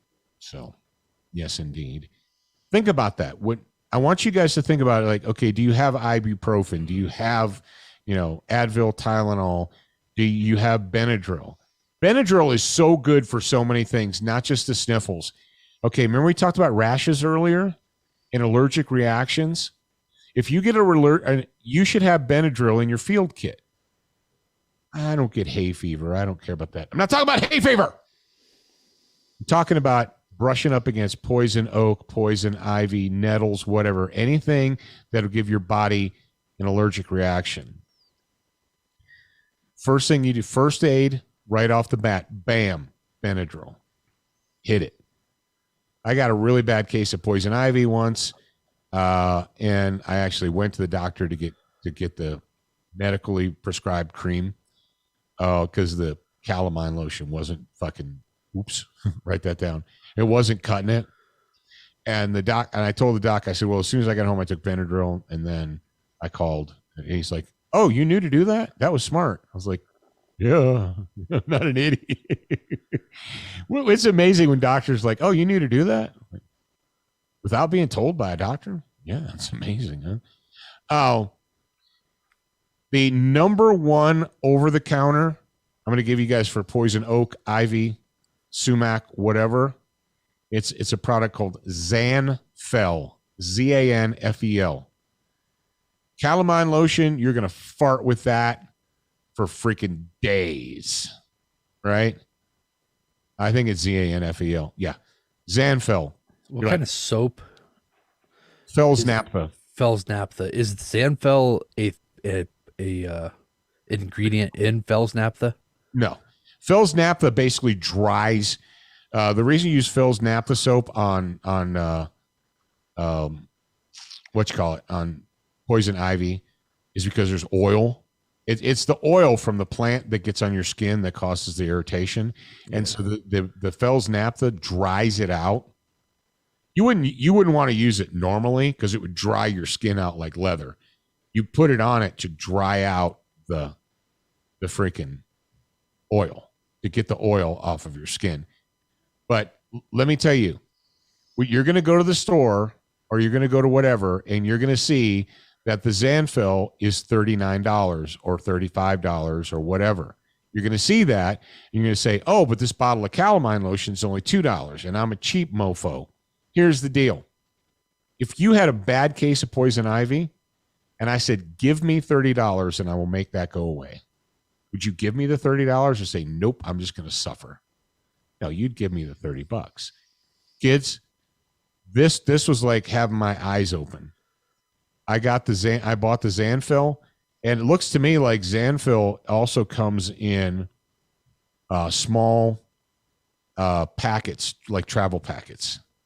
So you can put them in your kit. Put them in your field kit. Yeah, here we go. Zanfel oak wash. Zanfel ivy oak sumac wash is safe and effective use. You can get small packets to put in your travel kit. It's good stuff. It works. And I'm one of those, a lot of people are like, oh, I don't get poison ivy. Well, congratulations to you. But I'm one of those dudes that I do. I get it. Things like that. You say, okay, well, big deal, Paul. Why do I care? Well, it goes back to our thinking about more than just tourniquets and gauze and stuff. What are we going to be able to do? You're like, I'll just go to the doctor. Kids, we're trying to move ourselves into a position where we don't have to run to the doctor all the time. And there's maybe a time when you can't. So what you going to do and who you going to call? There you go. I'm just throwing some stuff out for you to freaking, think about there. Throwing it out. All right. So there you go. Brownells, sign up for their newsletter at brownells.com or text BRN to 556-223, and they will let you know when they've got stuff in stock. And I know a lot of you guys are looking for stuff. So there you go. There you go. All right. Moving on. Should we? All right. Well, I think we should. Duracoat. Why? Because life's too short to have an ugly gun. Life is too short to have an ugly gun. You don't want to have one. I don't want to have one. And, you can fix yourself by going to DuracoatFirearmFinishes.com and shopping around to your heart's content. And yes, you can do it. You can. I trust you. If you pay attention and follow directions. All right. Time for me to close my mouth and let Zach take it away. ShopSOTG.com is the perfect place to go if you are a student of the gun. Whether you want to expand your brain, increase your marksmanship, or help keep your family safe. All that, plus the pimp hand brands that you love. ShopSOTG.com has almost anything that an American patriot would want. Education, enlightenment, and entertainment, and we're open 24/7. Check out ShopSOTG.com today and see for yourself. Yes, indeed. That is what you should do. I highly recommend that, and I endorse it. So there you go. All right. Let us move on to the Student of the Gun Homeroom, brought to you by our good buddies at crossbreedholsters.com.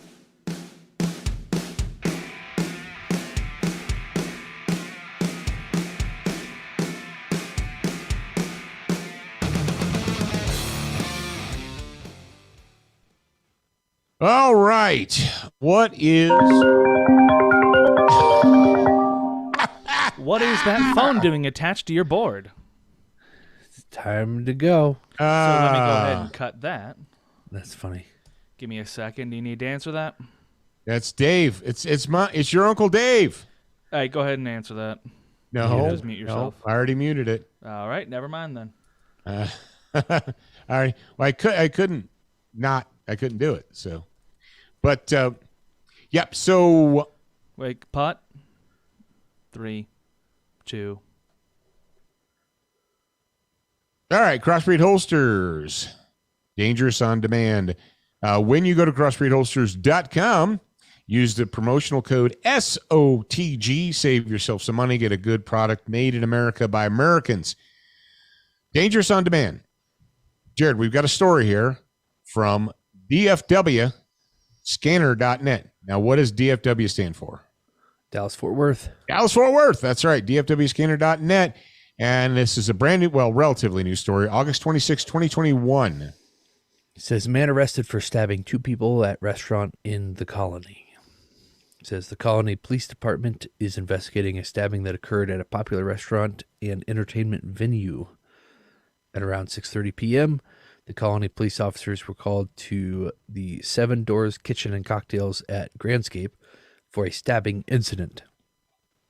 Reports indicate a mentally disturbed man stabbed 2 men numerous times with a knife and ran off.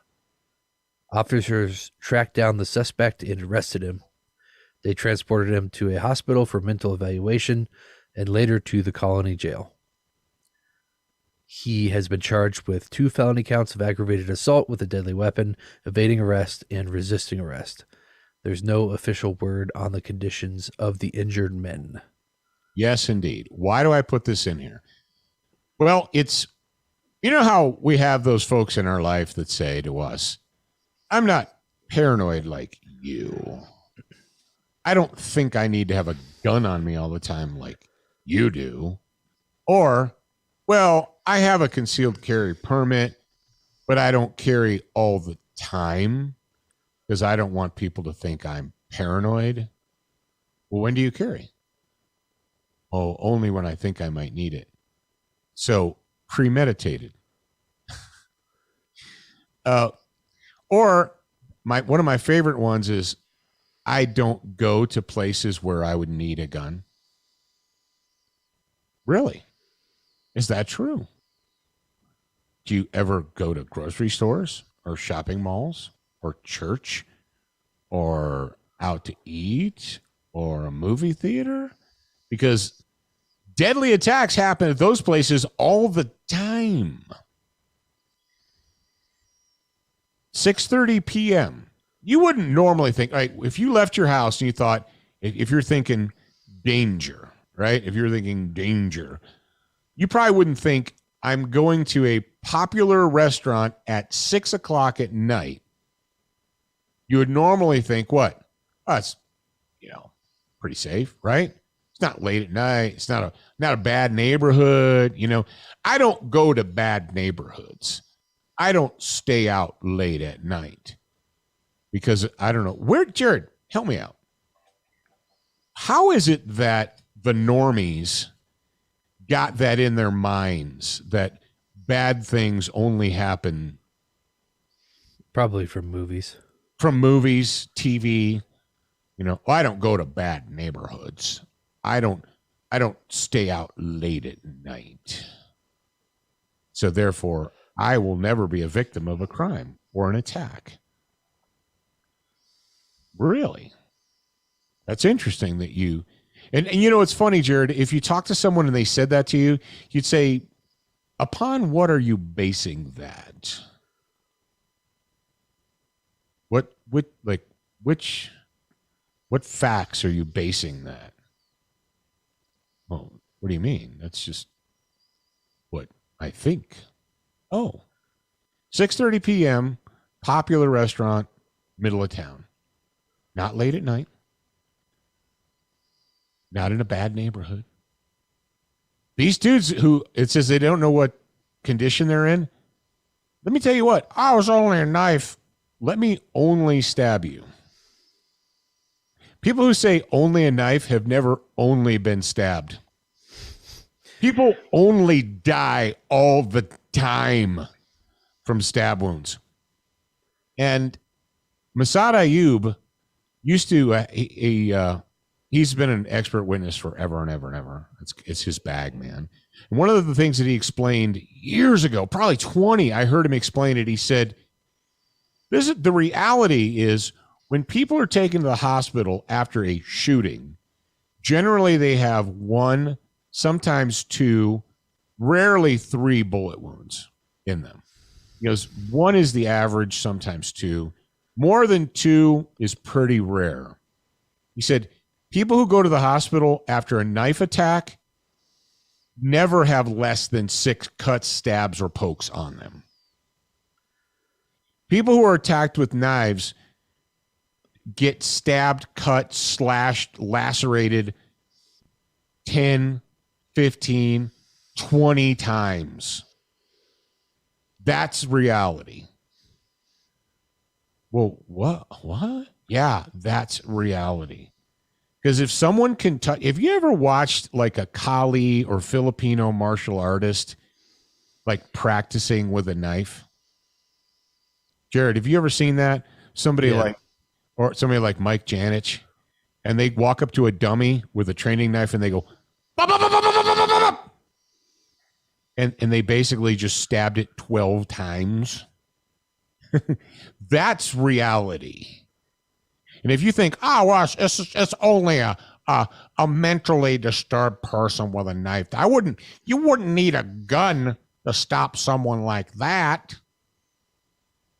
Yeah, you wouldn't. Kids, you got to be ready all the time. The reason I threw this in here is just to reinforce the dangerous on demand concept. You need to be prepared to be dangerous on demand regardless. We just had an incident. Did your mom tell you about the incident yesterday? No. A piece of human crap was pulled over in Colorado and fled because he committed, I don't know what crime. He was a wanted felon. Pulled over in Colorado, south of the Wyoming border. Took off. High speed, left the state of Colorado, entered my state, crashed his car in Riverside, got out, and fled into the darkness. Police said armed and dangerous, searching area. This is my little town. They caught him. He stole a truck from someone and drove to, he got to Bags and almost to Bags. You know how far away Bags is from here? Like 60 miles. Anyway, this is all going down while we were sleeping peacefully in our beds 2 nights ago. Now, I'm not really worried that someone would have got into the house and done bad stuff to us because the dog would have told us, and then that person would be fertilizer. Oh, and the good news about our area is they posted the Saratoga and in Canton police put a thing in the police Facebook, and they put out a notification, and people were all like jumping in like, we need to form a posse. We need to go get this guy. We need to, if he comes on my property, he's not leaving. That kind of stuff. And they're like, rock on, man. But I live in a tiny town, a tiny little mountain town where nothing bad ever happens until it does. If you're of the mentality of that, well, where I live, bad things don't happen. Do you have a highway that leads into, do you have an open public freeway that leads into your town? A road. Is it open to the public? Well, duh. Yeah, of course. State Route 4 runs, through our town. It's a 2-lane state route. Then bad people can come into your town because you can't stop them. And you have no idea what's going on outside of your sphere of influence, which is why you need to be prepared to be dangerous on demand all the time. And that, ladies and gentlemen, Cat in the Hat, and that be that, bust a rhyme. Take that information, and the next time you want to leave your gun sitting on the dresser because you're just going to go get milk, or you're just going to the restaurant, or you're just going to fill in the blank, and nothing bad will happen there, stop, turn around, go arm yourself, and then move on with your life. All right, you ready for the NY? I see that have. Did I write that? Yeah, I don't know who wrote that, but I'm like, what does that mean? I don't know. We'll find out. All right. That was my reminder to talk about what happened in Riverside. All right. So this story comes to us from the dailynews.com, and we've been talking about the rampant, what is Jaeger call it? Institutionalized stupidity. The institutionalized stupidity that has been going on in New York and with the NYPD for a long time. I don't know how long it's been going on, but it's been a long time. With their quote unquote New York triggers. And you're like, yeah, New York trigger makes the gun better. No, it doesn't. It makes the gun dangerous, is what it does. See, for those of you uninitiated that don't follow New York Police Department idiocy, what they did in New York is they decided that their officers were having too many negligent discharges, right? You say, okay, yeah, that's a problem. So how do you fix that? Well, if you're New York, you don't fix it by training or hiring more competent and qualified people. No, you buy something. You buy a gadget. You order Glock or SIG or whomever to come up with a special super heavy trigger, a 15-pound Glock trigger. That'll stop negligent discharges. This is when smart people in my audience just said, hang on a second. If the gun can fire, you can have a negligent discharge. The 15-pound trigger is not going to stop. This finger can apply 15 pounds of pressure under stress. It can do it, right? So if the gun can fire, you can have a negligent discharge, regardless of whether it has a 15-pound trigger in it or not. Jared, will you read the story? This is nearly miraculous that this is happening in our age. I don't know how this happened. I'm shocked. Somebody listens. Says NYPD will issue easier to fire guns to new recruits, aiming for improved accuracy. That was punny. NYPD recruits will receive guns. Yeah. NYPD recruits will receive guns that are easier to fire under a new initiative to improve accuracy. The move, which one civil rights lawyer says doesn't make sense, because the civil rights lawyer is an expert on personal defense and could lead to more police killings, means the new cops will need to apply less pressure to the trigger. It's funny how feelings... Hang on a second. We found something. Found something here. Uh-oh. Wrong one. Oh, no! Uh-oh, retard alert! Retard alert, class! So a civil rights lawyer said, doesn't make sense! It could lead to more police killings. Oh. Go on. The NYPD insists that data is on its side. Really? By the way, this is nydailynews.com. Last year, officers shot 256 bullets in 26 incidents with suspects. But cops missed their target in half of those incidents. That's 50% failure rate. That's crazy. So that means, okay, what's 256 divided by 2? Real quick. 128. So that means 128 bullets went somewhere they wasn't supposed to go. Like into people just standing, into tourists standing on the side of the street.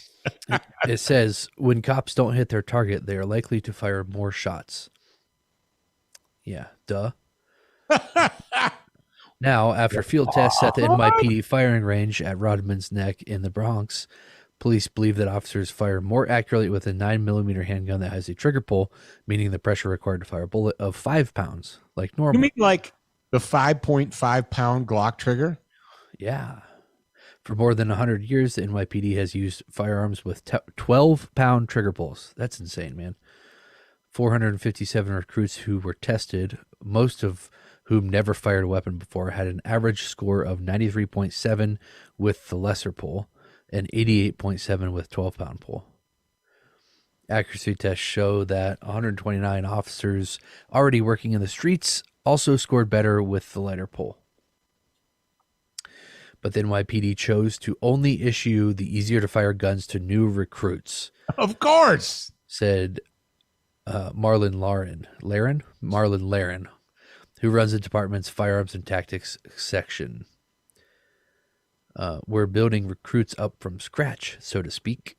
As we're training them, we're assessing them, and we can also follow them throughout their careers. We didn't want to go so large. We know this is a very sensitive topic, and we wanted to phase it in slowly. Yeah, it's a very sensitive topic. So, hey, Jack. So what you're going to do is you're going to leave your veterans on the streets with 12 to 15-pound triggers so they can just keep missing the targets. It's not the recruits who fired 256 shots and missed 128 times. It's not the recruits doing that. It's the veterans already on the streets. But it's a very sensitive topic. We don't want to, Jared, do you see what they're saying here? We don't want to do the right thing right away because it's sensitive. Sensitive to whom?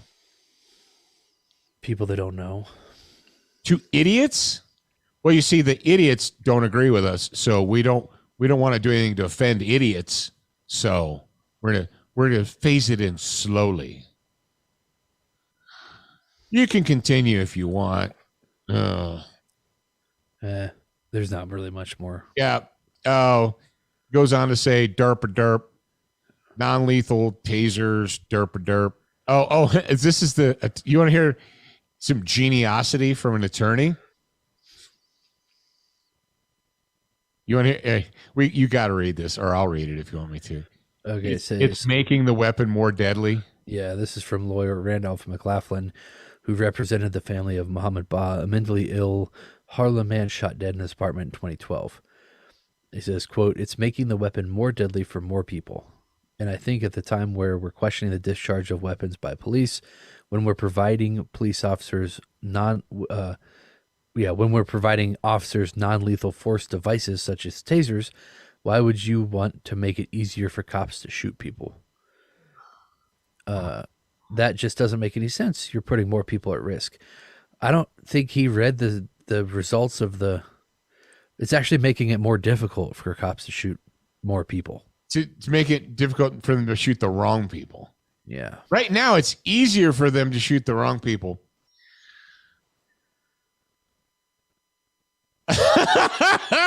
Who is Trujillo? Churillo. It's a what do you call those? An activist. An activist. Yeah, here it is. Josmer Trujillo, an activist and writer, echoed McLaughlin.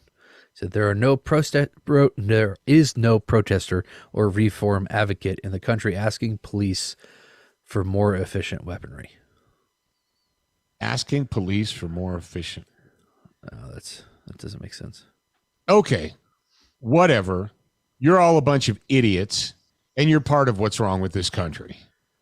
So we applaud, although they're going to do it slowly and cautiously because they don't want to upset advocates. Just do the right thing. Dear Lord. If it's the right thing to do for recruits, how is it not the right thing to do for veteran officers? Well, because you can't naturally unteach years of habit. You can't naturally unteach years of bad shooting? What? It's not the recruits that are missing their targets and shooting innocent people. It's the vets with the 12-pound triggers that are doing it. The department also worried about the logistics of transitioning the entire force to a gun with a lighter pull, according to the current top spokesman, Deputy Commissioner John Miller. That concern also applied to the new initiative, and he, quote, said, "You can't naturally unteach years of habit."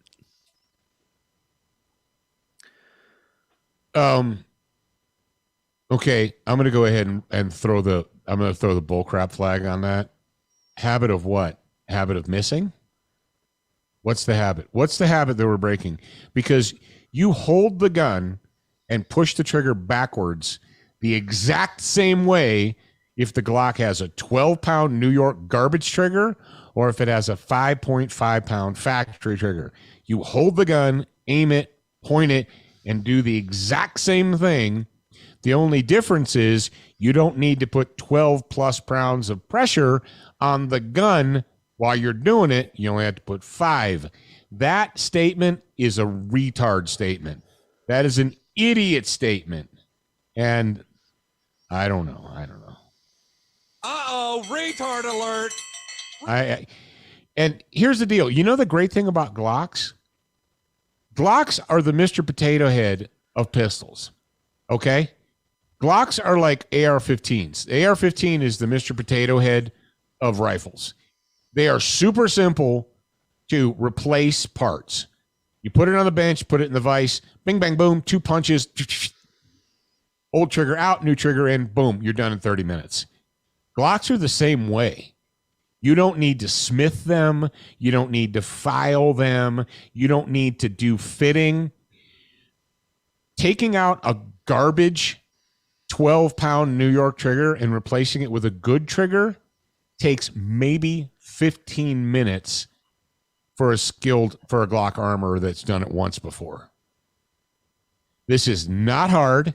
It's not arduous. And holy crap, the parts are not expensive. Talk to anybody. You know, remember we talked about my when Dave said, "Are you a Glock armor?" I was like, "No." He's like, "How are you not a Glock armor? My grandma's a Glock armor. Everyone's a Glock armor." And so I was like, "Okay, well, I'll take the Glock armors course." Shut up. So I did. So I went through the Glock armors course, and now I can take it all the way down to all 37 or 38 or however many parts are in a modern Glock. I can't remember if it's 37 or whatever, 38. And put it all back together and make it work. Here's the deal. I'm glad that they're doing this. I really am. But these like bureaucratic nincompoops, well, you know, we don't want to do it right away, and we don't want to do the whole entire force. Why? You just said that the facts show that people are less likely to miss with the right trigger. So you're still okay with the veterans on the street missing? Oh, no. We didn't say that. We just said we came up with a what not to do the right thing. What did they come up with, Jared? What did they give themselves? Starts with an E. Oh, an excuse. They're like, well, yeah, we know what the right thing is, but here's our excuse not to do it. Okay. So you know what the right thing is. Mm-hmm. The facts are on your side. Mm-hmm. And you want to stop negligently shooting tourists on the streets of New York. Mm-hmm. How are we going to do that? Get rid of these garbage triggers that idiot bureaucrats mandated 50 years ago. Mm-hmm. Okay. So we're going to do that? No. What? Well, we'll do it eventually, but not right now. Sometime in the future, we'll do it. Oh. And Jared, you know this little legal precedent that starts with an N? What is that legal precedent that starts with an N? What is it? I don't know what you're looking for. Purposeful? Negligent. Negligent. Yes. You see, when you knew that the actions you were taking could potentially result in the injury or harm to another, although you didn't do it deliberately, but you knew that, or if you fail to perform an action which puts another person in danger, even though you didn't specifically try to put that person in danger, that's called negligence. So when you know that you could do something to prevent it, but you don't, that is called negligence. I know this is a new concept. Most people in New York probably have never heard of it. But what this article just set up is a negligent homicide or a negligent shooting lawsuit for NYPD the next time they press the trigger and hit something they weren't supposed to hit.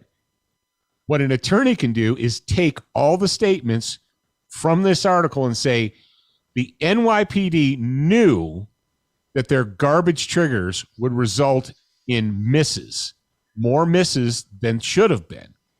But they failed deliberately to take steps to correct that situation. Your Honor, I ask that you, or ladies and gentlemen of the jury, I ask that you fine for the defendant. Boom! $1.5 million. I didn't even go to Harvard Law, and I figured that out. Yeah, but you didn't factor in feelings, Paul. You have to factor in feelings because the hippie liberal idiot lawyers don't like it.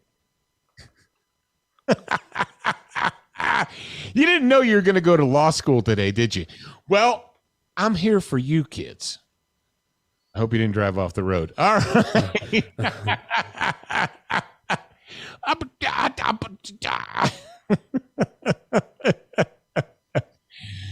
Oh, kids. All right. It's so fun. It's so fun to actually pay attention to the world and think with your brain, not with emotions. It's amazing what happens when you actually eat animal fat and engage your brain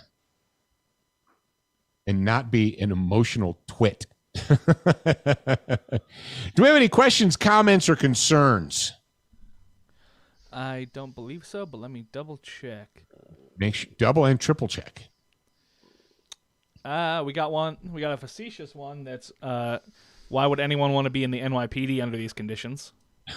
Which is a good question, but I don't think you have an answer to it. Yeah, no, I have an answer. Do you know who they recruit for the NYPD? It's not you and I. It is not you and I. Yeah. Kyle Jones says, can you not choose to carry a personal firearm as a police officer, or do you have to carry what is issued? You have to carry what's on the approved list. They have an approved list, and you are allowed to carry what's on the approved list. Remember when the geniuses in New York took us to task because Firearms was one of our sponsors, and I had a car, and someone told me how unsafe it was, and I said, excuse me? Yeah, it's so unsafe that the New York police took it off their approved list because they were having too many negligent shootings. It's like,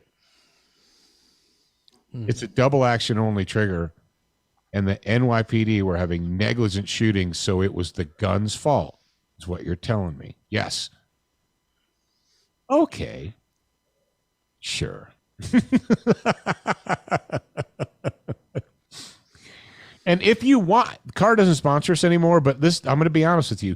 If you are into the double action only trigger pull thing and you want the best double action only, the best DAO trigger that is manufactured today, it's on a Car pistol.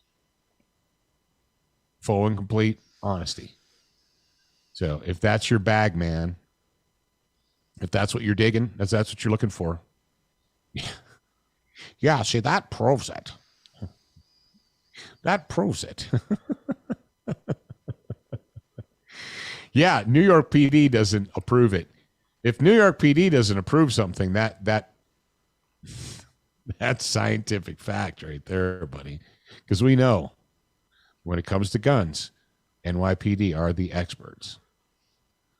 Sure. You making me laugh out loud. Okay, I'm done laughing out loud. Anything else? I think that's it. I saw a word that said check. I saw words. There were words out there. We're about 57 minutes in. 57. Okay, that's awesome. We gave you guys bonus material because you need it.